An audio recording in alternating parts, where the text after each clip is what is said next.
বাবা আপনি যখন দেখতেই পাচ্ছেন অলরেডি এত সমস্যা হয়ে রয়েছে, তার উপরে আর নতুন করে সমস্যা বাড়িয়ে লাভ কি বলুন? সমস্যা বাড়বে মানে? কেন সমস্যা বাড়বে? আমি তো কম্পাসে কিছু। মোনা প্লিজ, অ্যাটলিস্ট আমাকে তুমি ভুল বোঝানোর চেষ্টা করো না। শোনো, তোমরা এতদিনে খুব ভালো মতোই বুঝে গেছো যে এরপর থেকে কম্পাসকে তোমরা আর দমিয়ে রাখতে পারবে না। আর তারপরেও যদি নতুন করে কোনো সমস্যার সৃষ্টি করবার চেষ্টা করেছো তোমরা, তাহলে জেনে রেখো ওর বুদ্ধির সাথে ওর জেদের সাথে তোমরা পেরে উঠবে না। তোমরা মানে?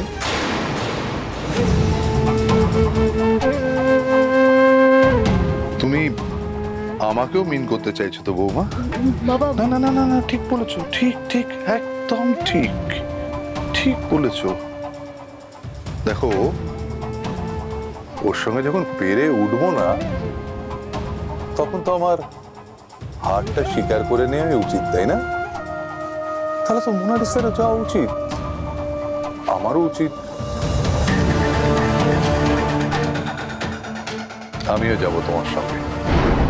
বাবা আপনি কি হলো বৌমা, অবাক হচ্ছ কেন? টেনশন করছো কেন? দেখো, কম্পাস তো ছোটবেলা থেকে এই বাড়িতেই মানুষ হয়েছে, আমাকে দাদু বলে ডাকে। হ্যাঁ, ওকে যতই এক্সপ্লয়েট করে থাকি না কেন, আমি তোর গুণের কদরও করেছি বৌমা। ও তো আমার নিজের নাতনির মতো, তাই নিজের নাতনির সংসারটা দেখে আসার দায়িত্ব আমারও, তাই না?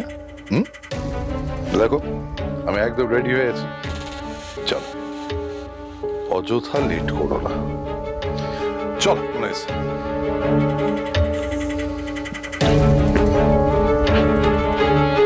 বৌমা, হ্যাঁ চল।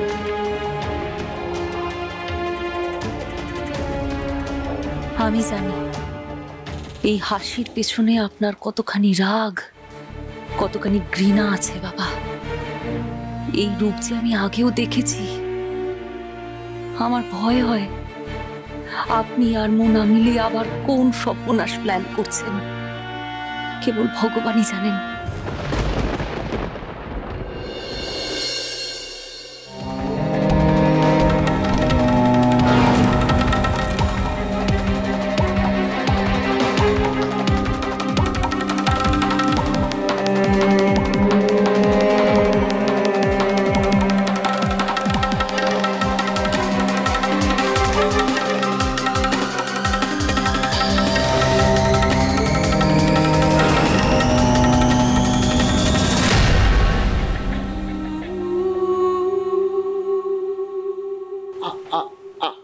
আপনারা?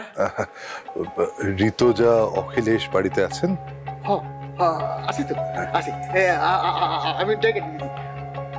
মদনা বাবু, বৌদিদি, তোমরা নিচে নামে আসো, দেখো কে আইছেন। আসো আসো আসো, আপনারা আপনারা বসে বসে। আচ্ছা আচ্ছা, আমরা ঠিক আছে, আপনি এতটা ব্যস্ত হবেন না, ঠিক আছে।